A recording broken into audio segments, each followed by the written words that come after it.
In Peru, more than a week has passed without electoral authorities officially announcing Free Peru candidate Pedro Castillo as the winner of the presidential election held on June 6.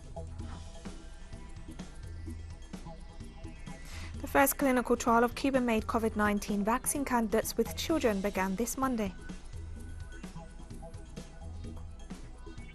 Israel's parliament has voted in favour of a new coalition government, ending Prime Minister Benjamin Netanyahu's 12-year rule.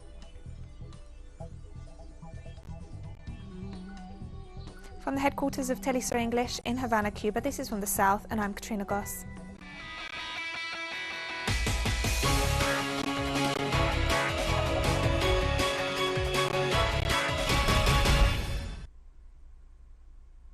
In Peru, more than a week has passed without electoral authorities officially announcing Free Peru candidate Pedro Castillo as the winner of the presidential election held on June 6. Seemingly seeking political destabilization, far-right and losing candidate Keiko Fujimori insists on denouncing fraud. The endless counting and processing of voting sheets, now at 99.95%, show an advantage of around 48,000 ballots for Castillo. Fujimori has challenged hundreds of voting records in the hope of reversing her defeat and avoiding the prison cell awaiting her after the process on charges of corruption and money laundering. Demonstrators of both Castillo's Free Peru and Fujimori's Popular Force parties have been protesting in front of the National Jury of Elections.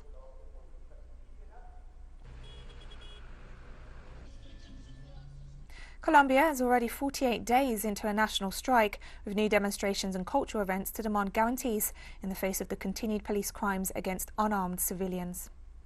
In the capital, Bogotá, several protesters conducted a sit-in to demand justice for the victims of police brutality and to pay tribute to the relatives of those missing and killed by law enforcement.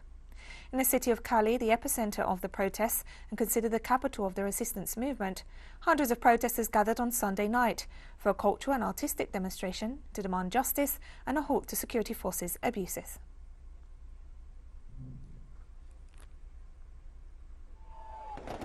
The demonstration served as a prelude for the inauguration of the Monument to the Resistance, a symbol of the popular struggle that the Colombian people have been waging since April 28th. The sculpture was made by protesters themselves and in compliance with the requirements of local authorities.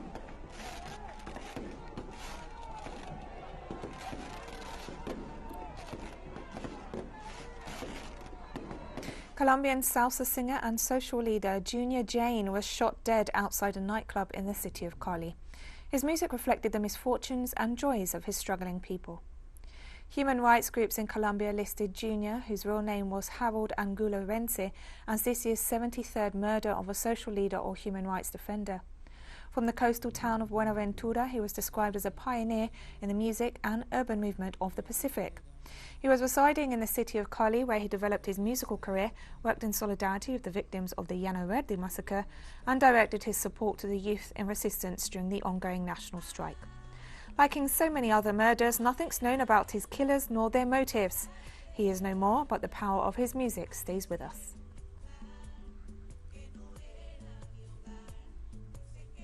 On Sunday, Guatemala's National Coordinator for Disaster Reduction informed that over 260,000 people were affected by heavy rains that ravaged the country over the last 2 weeks. The most affected departments, mainly in the central part of the country, saw landslides, fallen trees and severe floods. A young woman and 2 miners died in a village in Solola department following the overflow of the Cuba River. According to the latest reports, over 4,000 people were evacuated and more than 1,000 houses suffered slight or moderate damages. Guatemala was devastated by the passing of Hurricanes Eta and Iota in November 2020, when 1.7 million people were affected and 61 citizens died.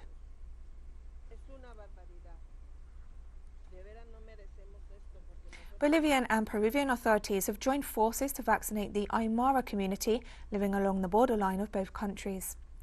Dozens of people lined up at the Desaguadero International Bridge to get the vaccine doses. Authorities estimate that more than 3 million Aymara people live in the Andean region, which is shared by Bolivia, Peru and Chile. Desaguadero City, 100 kilometers west of the Bolivian capital La Paz, is an important crossing that has ceased some commercial activities during the past year due to the COVID-19 pandemic. The initiative comes as Peru and Bolivia report a further surge in COVID-19 cases, which authorities believe is due to a more contagious variant of the virus. I'm fine and I am cheerful.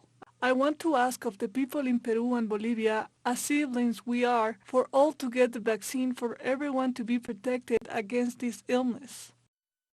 For this campaign, we have prepared 1,000 vaccines that are being delivered, but this is only a beginning. We will continue vaccination in the health centers. The Bolivarian Alliance for the Peoples of Our America People's Trade Treaty condemned Sunday the U.S. sanctions preventing Venezuela from purchasing COVID-19 vaccines. Last week, complying with the illegal U.S. measures, the Swiss bank UBS withheld the Venezuelan government payment of $10 million set to complete its $100 million contribution to the international COVAX facility set up by the World Health Organization. The 10-strong ALBA alliance denounced U.S. sanctions as illegal and threatening to the well-being, health, security and right to life of the Venezuelan people. The U.S. continues to impose blockades and sanctions on Venezuela, Cuba, Iran and other countries in order to impoverish their populations and force regime change. Sanctions notwithstanding, Venezuela started this month a massive vaccination campaign with Russian and Chinese jabs. Caracas also announced that it will domestically produce Cuban vaccines. Reaffirms its support for the sovereignty, independence and self-determination of the country. And we'll be right back after this very short break, so don't go away.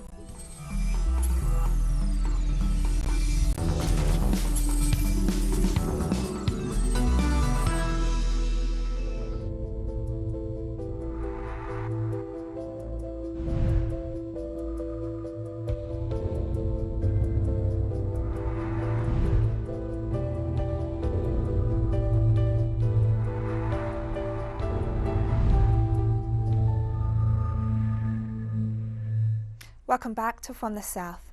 The first clinical trial of Cuban-made COVID-19 vaccine candidates with children began this Monday, which will see the participation of 350 children and adolescents aged between 3 and 18 years old. The trial was approved on June 10th by the Center for State Control of Medicines and Medical Devices. 50 volunteers will participate in the first phase of the trial and another 300 in the second phase. All will receive 2 doses of the Soberana O2 vaccine candidate, followed by 1 of Soberana Plus. The first group to receive the jabs will include adolescents aged 12 to 18 and the second children from 3 to 11 years old.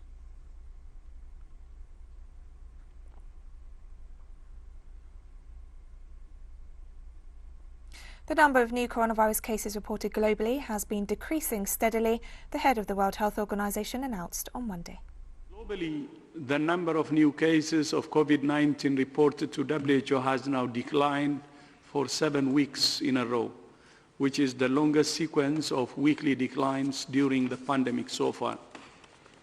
While weekly cases are at their lowest since February, deaths are not falling as quickly. The number of deaths reported last week was similar to the previous week, and the global decline masks a worrying increase in cases and deaths in many countries.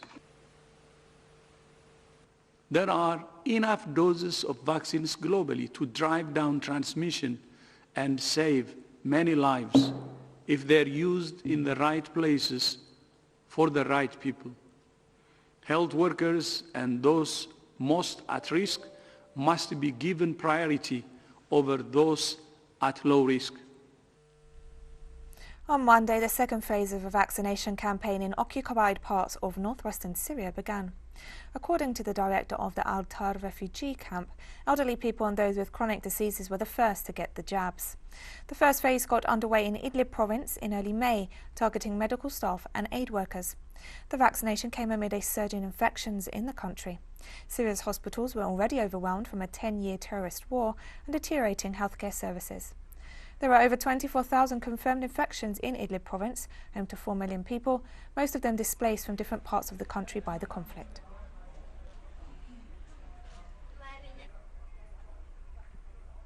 The lifting of coronavirus restrictions in England has been delayed for 4 weeks due to a surge in infections attributed to the Delta variant first detected in India. The delay comes as a blow to the Conservative government's plans to fully reopen the UK economy on June 21st, after months of gradually easing restrictions since March. The more transmissible strain of the virus is now responsible for 96% of cases in the United Kingdom, and positive tests have jumped 50% in the last week. Total reported cases are now at their highest since February. Meanwhile, more than 55% of adults in the UK have had 2 vaccine jabs. That's a sort of double protection that should be in place over the next. And that's why we're so. The North Atlantic Treaty Organisation held its 31st summit in Brussels this Monday. Members declared China their new main military enemy, along with Russia, after the Group of 7 had agreed the previous day on a $40 billion plan to counteract China's Road and Belt Trade Initiative. The initial NATO session had plenty of anti-China and anti-Russia rhetoric. United States President Joe Biden presented himself as a tough guy, renewing his country's commitment to the defence of Europe and demanding support to contain China and Russia, which are considered a threat. Both countries are already surrounded by hundreds of US military bases. The NATO alliance was set up in the Cold War years to put a military barrier to the expansion of socialist countries, led back then by the Soviet Union. This is the first time China will be classified a security risk for the entire military alliance of capitalist countries.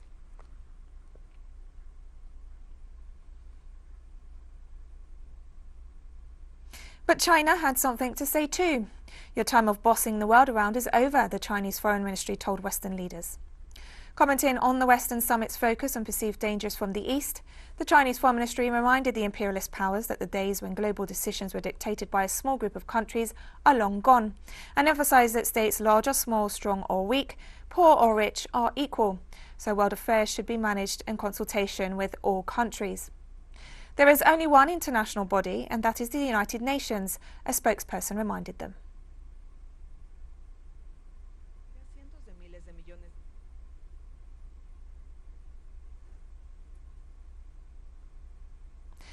Meanwhile, French President Emmanuel Macron sought to downplay NATO's description of China as a global security challenge, saying it was important not to bias the relationship with Beijing. He instead focused on the security threat he said was posed by Russia. Macron also noted that the relationship with China went beyond the military aspect, stressing it was economic, strategic, about values and technological. The French president also stated that he and Turkey's President Recep Tayyip Erdogan had found some points of convergence to preserve the ceasefire in Libya. Macron has drawn criticism from Muslims across the world after his controversial remarks on Islam and policies attacking Muslims living in France. Erdogan had called to boycott French-made products in response.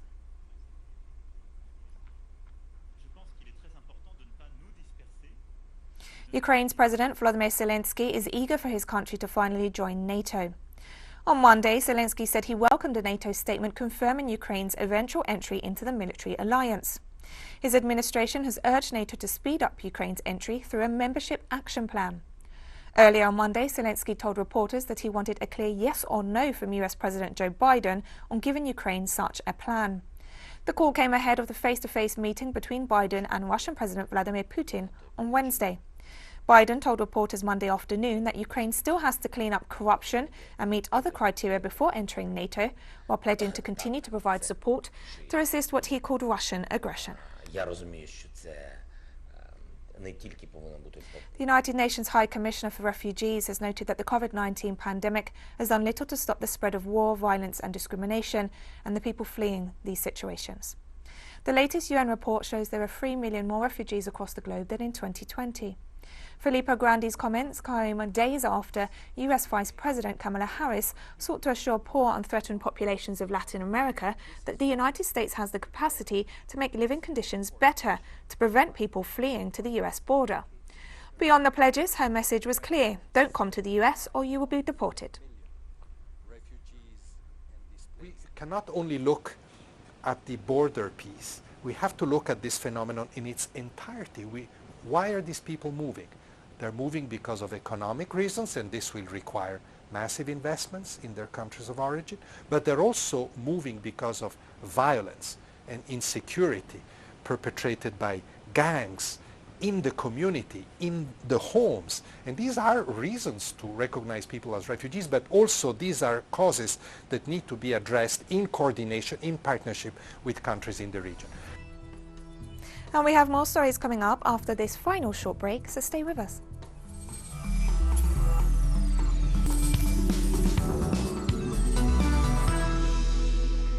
Welcome back to From the South.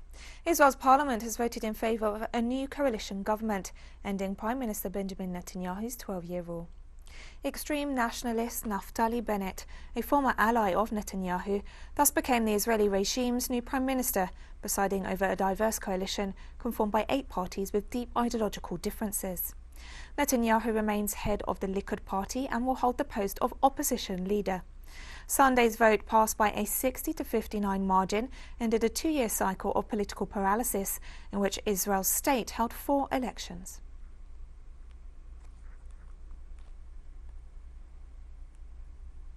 And hundreds of people celebrated Netanyahu's ousting in the streets of occupied Jerusalem. The now former Prime Minister has been under investigation for corruption over several years. His fate was sealed after failing to stop the Palestinian resistance from reaching most of Israel's territory with its rockets last month, in response to attacks and provocations against Arab worshippers in Jerusalem.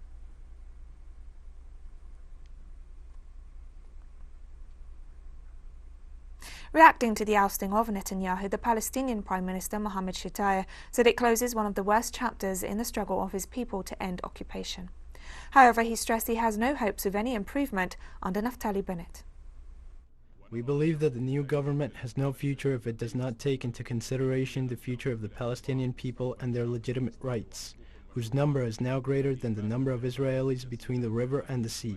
What is required of the new Israeli government is to start working to end the occupation and its colonial tools, such as settlements and others, and to recognize the legitimate rights of the Palestinian people. Bennett is an ultra-nationalist, even more aggressive and racist than Netanyahu, if that's possible. The news did not spark major relief in Palestine. Netanyahu left. Bennett or Lapid or any other government came. Their policy is fixed and will not change. And it is to confiscate the lands, building settlements, and the non-recognition of the two-state solution. They do not see any solution, and their policy will remain the same. Several people were injured and dozens of others arrested during anti-government protests in Nigeria's cities of Lagos and Abuja. Nigerian police fired tear gas to disperse the protesters who are demonstrating against bad governance and insecurity, as well as the recent Twitter ban by the government of President Muhammadu Buhari. Activists called for nationwide protests to be staged the same day that Nigeria is celebrating its Democracy Day on Saturday, which marks Nigeria's move to civilian rule more than 20 years ago.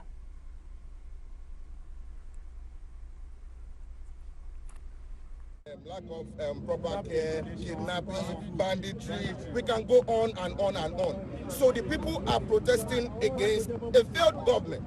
They are saying enough is enough. Who is the head of that government? It is the president.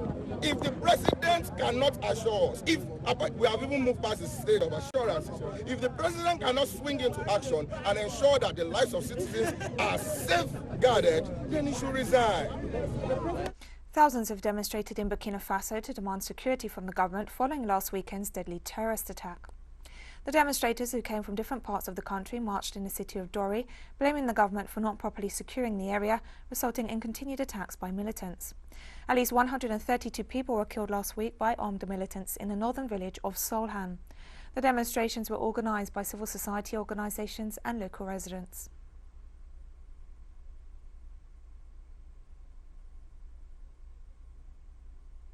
Pope Francis has demanded humanitarian aid be delivered to residents of the war-torn Tigray region of northern Ethiopia.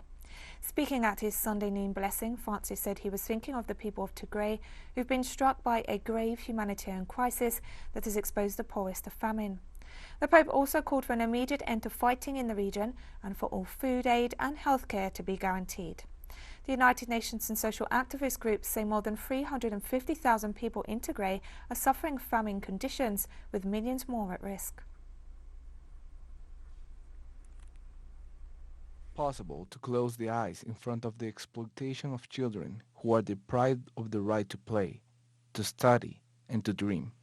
According to the estimate of the International Labour Organization, today the children exploited for labor are over 150 million. It's a tragedy. This is happening today. Many children are suffering because of this.